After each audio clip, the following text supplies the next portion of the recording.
जय श्री राधा कृष्ण। कान्हा मेरे, तुम खास ही नहीं मेरी हर सांस में हो, रूबरू नहीं पर मेरे हर एहसास में हो।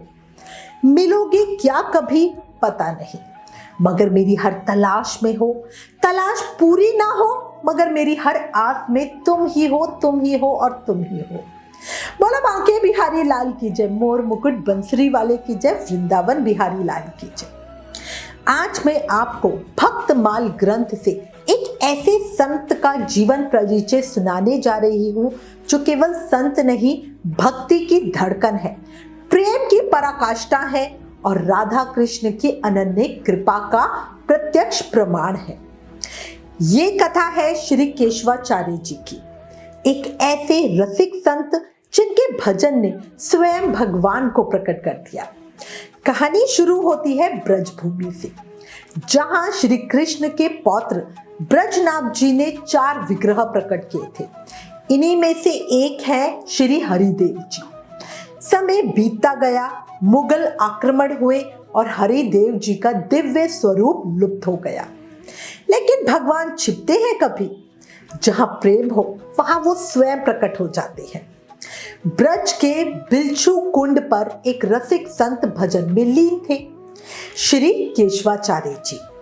उनके होठों पर बस एक ही नाम, वृषभानुसुता श्री नंद सुवन, वृषभानुसुता श्री नंद सुवन, बस यही।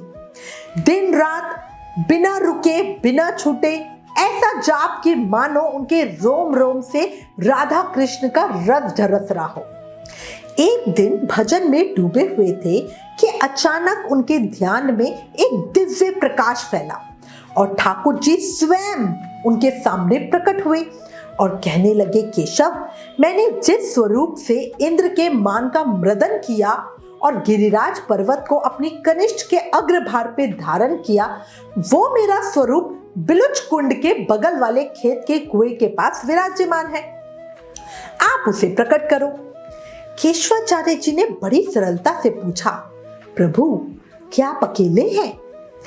ठाकुर जी बोले, हाँ। श्री केशवाचार्य जी बोले, तब तो आप वहीं पड़े रहो, क्योंकि अकेले श्री कृष्ण की सेवा हमसे नहीं होगी, हमें तो श्री राधा रानी के सहित ठाकुर जी चाहिए।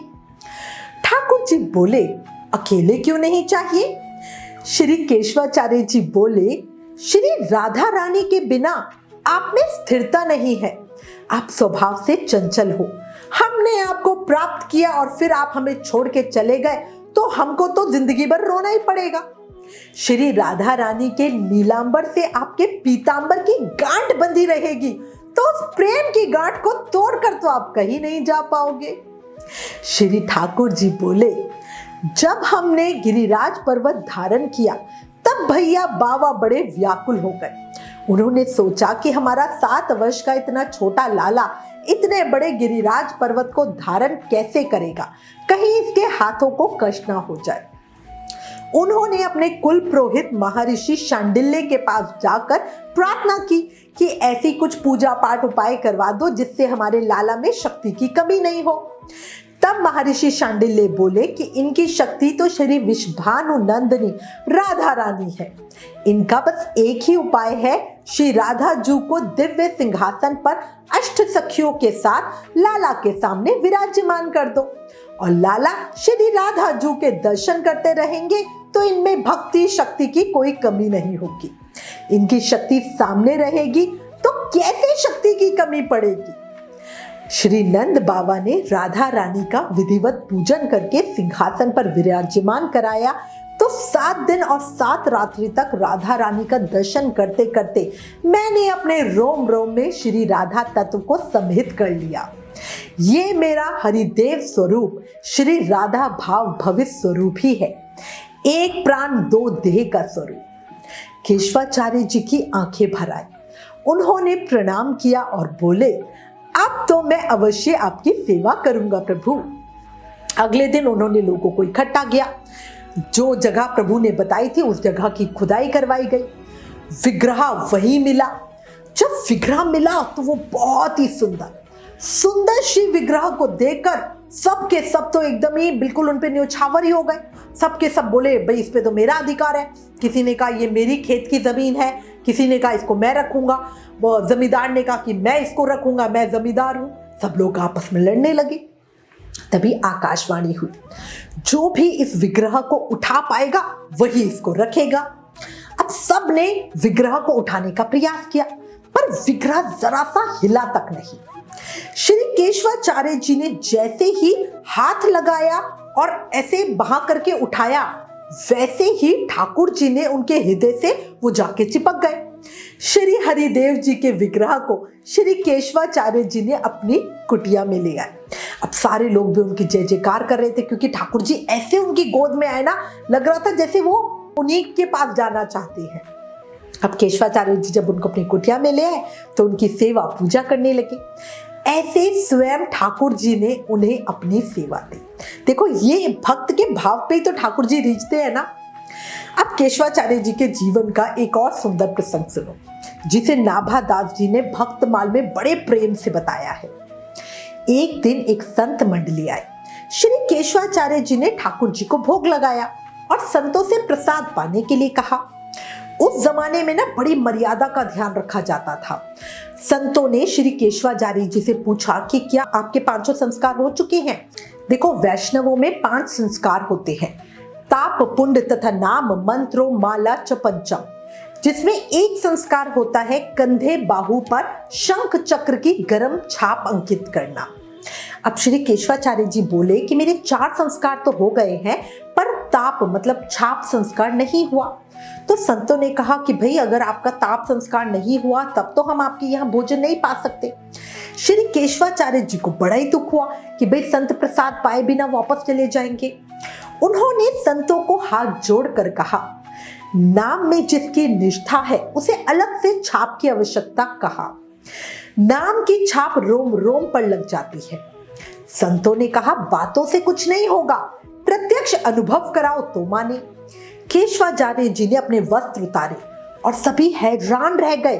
उनके पूरे शरीर पर जैसे कोई दिव्य हाथ से लिख गया हो। पूरा उनका शरीर चमक रहा था और उस पर लिखा हुआ था, वृषभानुसुता श्री नंद सुवन। हर रोम रोम पे, हर छिद्र छिद्र पे उनके लिखा हुआ था और बिल्कुल जलमला रहा था। संत दंडवत गिर पड़े, महाराज ये तो साक्षात राधा कृष्ण भक्ति की छाप है, अब इसके बाद हमें और किस छाप की जरूरत होगी। जय हो जय हो जय हो। पूरे वातावरण में उनकी जय जयकार हो गई। अब उनके जीवन का एक प्रसंग और सुनो, बड़ा सुंदर प्रसंग है। एक दिन भगवान ने खीर भोग की इच्छा प्रकट की, तो केशवाचार्य जी ने कहा कि प्रभु मेरे पास सामग्री नहीं है और मैं किसी से याचना भी नहीं करता। श्री हरिदेव जी ने आमेर नरेश भगवान दास को स्वप्न में सेवा करने का आदेश दिया। राजा ने श्री केशवाचार्य जी के दर्शन किए।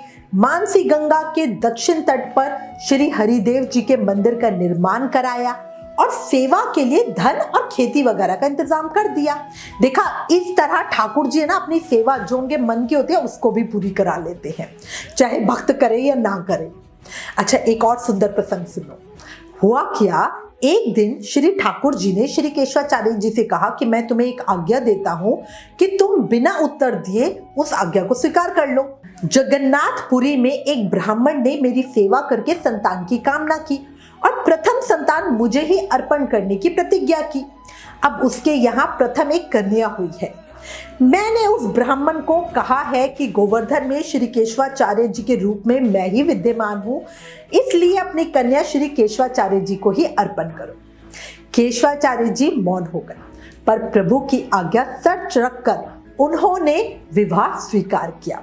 उनके 2 पुत्र हुए, परशुराम और बालमुकुंद। श्री हरिदेव जी उनके साथ, उन बच्चों के साथ खेलते थे, बताते थे कि भाई आज मुझे किस भोग की इच्छा है। एक पारिवारिक मधुर दिव्य लीला जिसे देखकर संत भी दंग रह जाते थे। कहते हैं जिसके जीवन में भक्ति है उसकी हर सांस भगवान की लीला बन जाती है। सही कह रही हो ना।